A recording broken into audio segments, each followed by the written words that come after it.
Hello everyone, hope you all are doing great.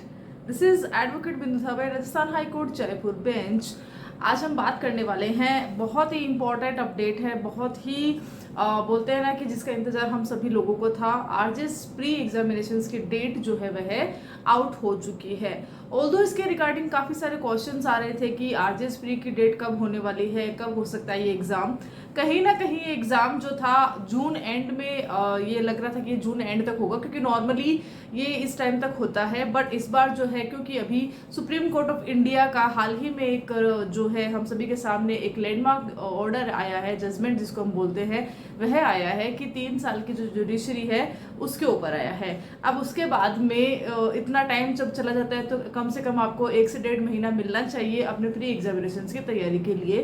तो अभी इसका जो एग्जामिनेशन डेट है वह अनाउंस हुई है। तो बात कर लेते हैं सबसे पहले कि यहाँ पर आप जब राजस्थान हाई कोर्ट की ऑफिशियल वेबसाइट पे जाते हो तो वहाँ पर आपको एक नोटिस दिखता है, और उस नोटिस में आपको दिखेगा कि यहाँ पर 27 जुलाई 2025 को प्री एग्जामिनेशन की डेट बताई गई है। अब यहाँ पर यह जो नोटिस है वह 29 मई 2025 का आया हुआ है। तो बहुत ही फ्रेश नोटिस है, और काफ़ी कहते हैं ना कि 1 से 1.5 महीना आपको प्री एग्जामिनेशन के लिए मिला है। इस बार आरजेएस एग्जामिनेशंस के साथ में बाकी जो सिविल जज बनने की जो हमारी एक जो चाहत होती है, ड्रीम होता है, काफ़ी सारे कैंडिडेट हैं जो ये लेके बैठे हैं। और लेकिन कुछ जो फ्रेशर्स हैं या कुछ जो 1 साल से अभी जुडिशरी में आए हैं, उन लोगों के लिए यहाँ पर यह जो मौका है वह गोल्डन अपॉर्चुनिटी है, लास्ट अपॉर्चुनिटी है। उनको बहुत यहाँ पे मेहनत करनी है, क्योंकि उसके बाद में उनको 1 साल कम से कम वेट करना होता है, या 2 साल कम से कम वेट करना होता है किसी भी जुडिशरी में जाने के लिए अभी। क्योंकि अभी ये जो जुडिशरी है, 3 साल का जो एक्सपीरियंस का जो ऑर्डर आया हुआ है, हर एक स्टेट जुडिशरी के लिए आया है। तो चलिए बात कर लेते हैं सबसे पहले आरजेएस एग्जामिनेशंस की। तो इसमें बताया गया है कि 27 जुलाई को आपका प्री एग्जामिनेशन होगा। आरजेएस के बारे में आपको फुल डिटेल वीडियो मेरे इसी चैनल में मिल जाएगा, जहां पर भी आपको पता चलेगा कि यहाँ की जो जुडिशरी होती है वह एग्ज़ाम कैसे लेती है, किस तरह से वहाँ पे एग्ज़ाम जो है क्वेश्चन पूछे जाते हैं, पहले किस तरह से यहाँ पर यह एग्ज़ाम हुआ करता था।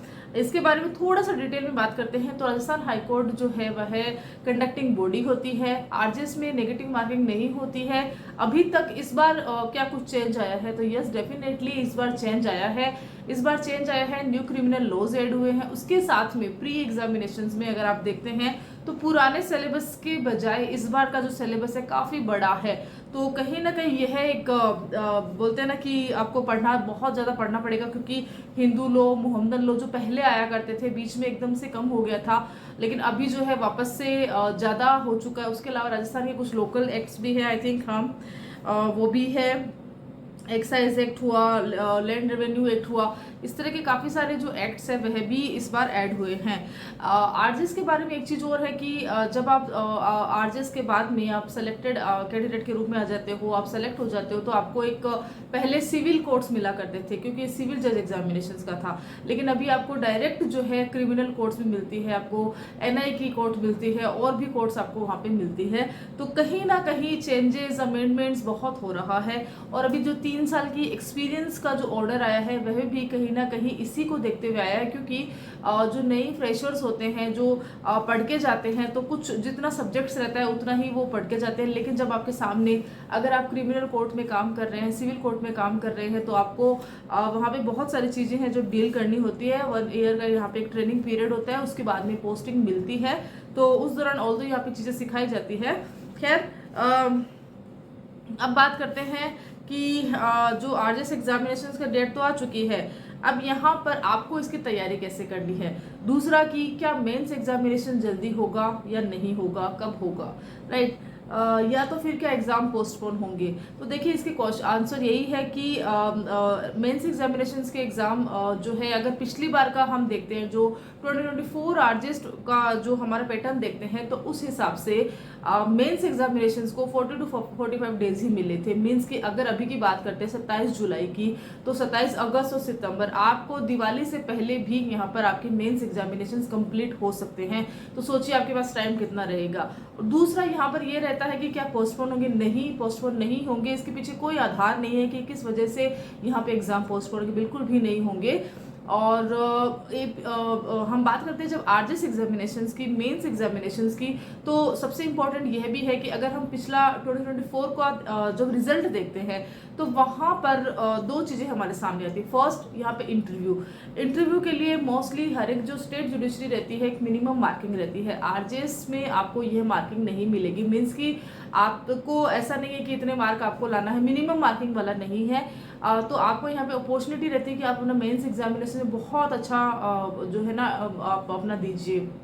दूसरा ये रहता है कि लैंग्वेज का जो एक इशू आया था लास्ट सुप्रीम कोर्ट में, रिट भी लगी थी, काफ़ी टाइम उस रिट पे हियरिंग होती है, चीज़ें आती है, कहीं ना कहीं ये होता है कि हो सकता है इसमें कुछ रिजल्ट्स पॉजिटिव आए, कैंडिडेट्स के हित में आए, लेकिन ऐसा नहीं हुआ है। जो मार्किंग थी इंग्लिश की वह बहुत ज़्यादा कम थी। इवन जो इंग्लिश मीडियम के स्टूडेंट्स थे उनको भी 0 to 1, 1 to 2 इस तरह की मार्किंग मिल रही थी। इवन दो जो सेलेक्टेड कैंडिडेट्स हैं उनके भी लैंग्वेज में वो नंबर नहीं थे कि उनको मतलब जो आज सेलेक्ट हुए उनके भी मार्किंग जो थी वह उतनी ही थी, बहुत कम मार्किंग थी, ऐसा कुछ इंटरव्यूज में मैंने भी सुना है। तो आपको करना क्या है अब, क्योंकि चीज़ें बदल रही है, हो सकता है अभी इस बार भी हमें वही चीज़ देके चलनी है कि भाई अगर लास्ट ईयर इस तरह से हुआ तो इस बार भी ऐसा हो सकता है। इम्पॉर्टेंट यह है कि लास्ट ईयर जो हुआ आपको इस साल वापस वैकेंसी मिल गई, आपने फ्रेशर्स वाले, अपियरिंग वाले, एक साल के जो जुडिशरी में अभी लो कंप्लीट करके आए वो वाले काफ़ी सारे स्टूडेंट्स हैं, एक ह्यूज कैंडिडेट्स की जो होती है ना वो सारे लोगों ने यहाँ पे फॉर्म फिल किया है। बट नेक्स्ट से अभी अगर जब नोटिफिकेशन आता है हमारे सामने, एवरी ईयर नोटिफिकेशन आता है, यह भी है, तो अभी जब नेक्स्ट नोटिफिकेशन आता है तो उस नेक्स्ट जो नोटिफिकेशन है उसमें डायरेक्ट आपकी एलिजिबिलिटी है वह चेंज हो जाएगी। 3 साल का एक्सपीरियंस मैंडेटरी हो जाएगा, कंपलसरी हो जाएगा। तो यहाँ पर यह चीज़ है, तो इम्पॉर्टेंट यही है कि भाई अगर जो अपीयरिंग वाले हैं, जो अभी हाल ही में फ्रेश लो ग्रेजुएट है, जिनको कि 1 या 2 साल कंप्लीट हुए हैं, उनके लिए यह जो मौका है वह बहुत इम्पोर्टेंट मौका है। अब ऐसा है कि सीट लिमिटेड है तो आपको बाकी सीट को नहीं देखना है, आपको ये देखना है कि भाई एक सीट मेरी है।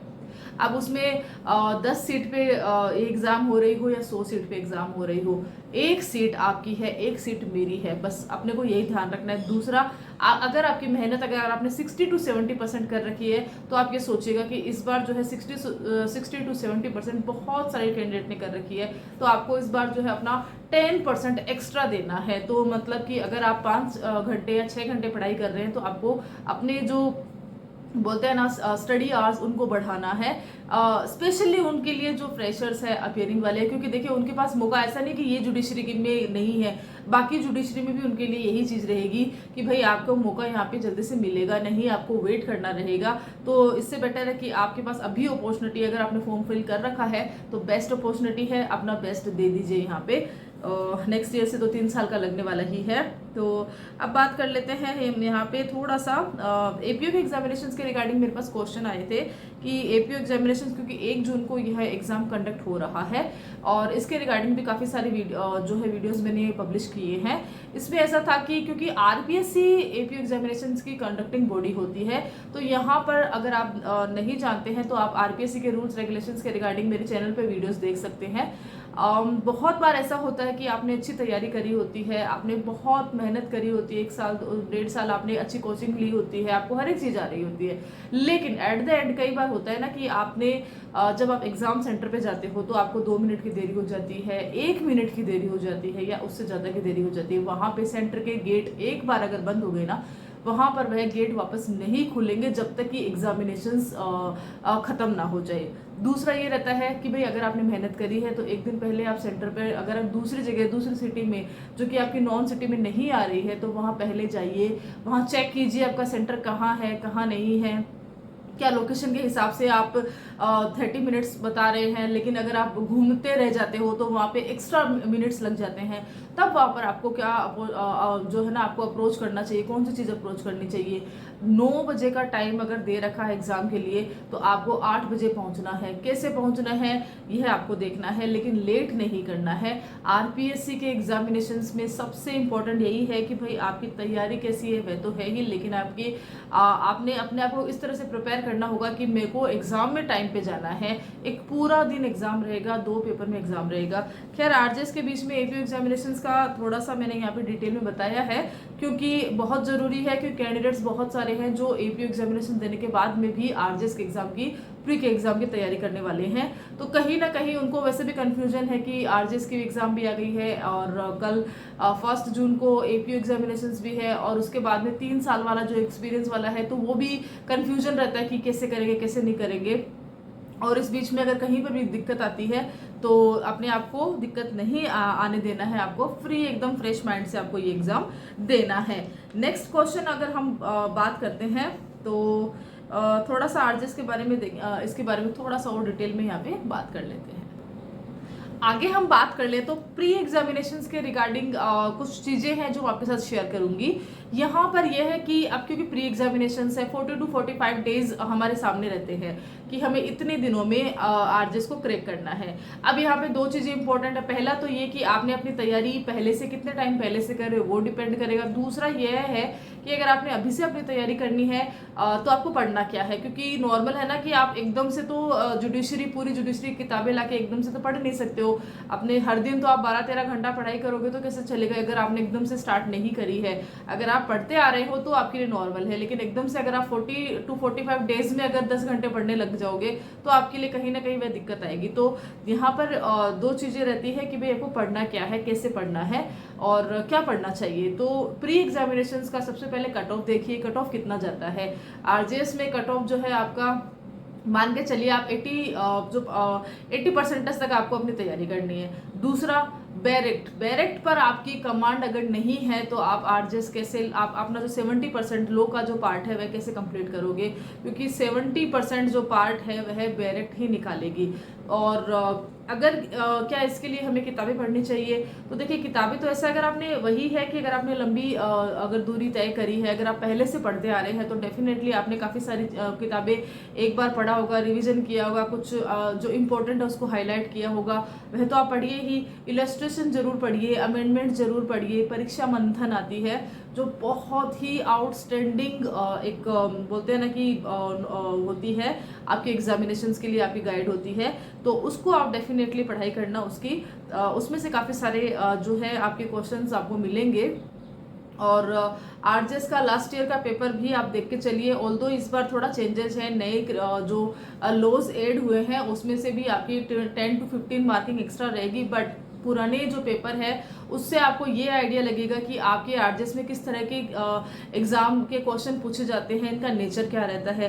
कॉन्स्टिट्यूशन की बात करते हैं तो यहाँ पर आपको लेटेस्ट अपडेट वाले जो केसेस हैं, जो लैंडमार्क केसेस हैं, वो आपको डेफिनेटली आपको पढ़ना ही है। और उसके अलावा बैरेक्ट आपको अच्छे से पढ़ना है, इलस्ट्रेशंस पढ़ने हैं, अमेंडमेंट्स पढ़ने हैं, सेक्शंस आपको अच्छे से पढ़नी है। सेक्शंस अगर आपने एपीयू एग्जामिनेशन दिया होगा तो एपीयू एग्जामिनेशन में सेक्शन बिल्कुल पास में पूछी जाती है कि कोई आपको क्वेश्चन दे दिया और सेक्शन उसमें पूछेंगे तो सेक्शन 1, 2, 3, 4 ऐसे पूछ लेंगे, तो कंफ्यूजन रहता है कि यार कौन सी होगी। लेकिन यहाँ पर ऐसा नहीं है, यहाँ पर अलग अलग सेक्शन पूछेंगे।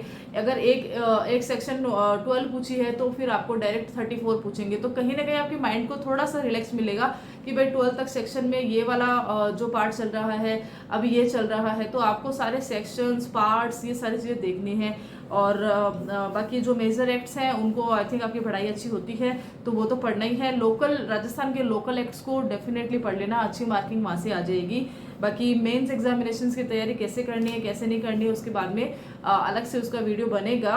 बाकी और लैंग्वेज का अगर रहता है तो लैंग्वेज बहुत इजी लैंग्वेज आती है, बिल्कुल भी टफ नहीं आती है। अगर आपने लैंग्वेज पढ़ी हुई है, अगर आपने इंग्लिश हिंदी की अगर आपने क्लासेस ली है तो आपके लिए बहुत ईजी रहेगा, क्योंकि वही चीज़ें हैं, वही टेंस है, सब कुछ वही है जो हम स्कूल में एकेडमिक ईयर में पढ़ते आए हुए हैं, कुछ भी नया नहीं है। तो अगर आपने वो सब कर रखा है तो आपके 30% मार्किंग के अलावा बाद में आपको जो है लो अपना कंप्लीट करके देगा। 50% अगर आप लो पढ़ लेते हैं और 30% में से 20% भी अगर आप अपना निकाल लेते हैं तभी भी आपके लिए फ़ायदा है। तो देख लेना, पढ़ाई बहुत ज़्यादा करनी है, स्पेशली फ्रेशर्स उनको मौका मिलेगा नहीं अगले साल ये स्पेशली आरजेएस एग्ज़ाम देने का या तो अदर जुडिशरी सिविल जज एग्जामिनेशन देने का, तो उनके लिए अच्छा मौका है, अपनी पढ़ाई कर लेना। बाकी हाँ, अगर आपको और भी कुछ क्वेरीज है, कुछ भी अगर आपको पूछना है तो आप मुझे कमेंट कर सकते हैं, या तो मेरे इंस्टाग्राम आईडी है एडवोकेट बिंदु धाबे, वहाँ जाके आप मुझे मैसेजेस कर सकते हैं। मैं वहाँ पर भी आपको as soon as possible reply कर दूंगी। Till then thank you so much.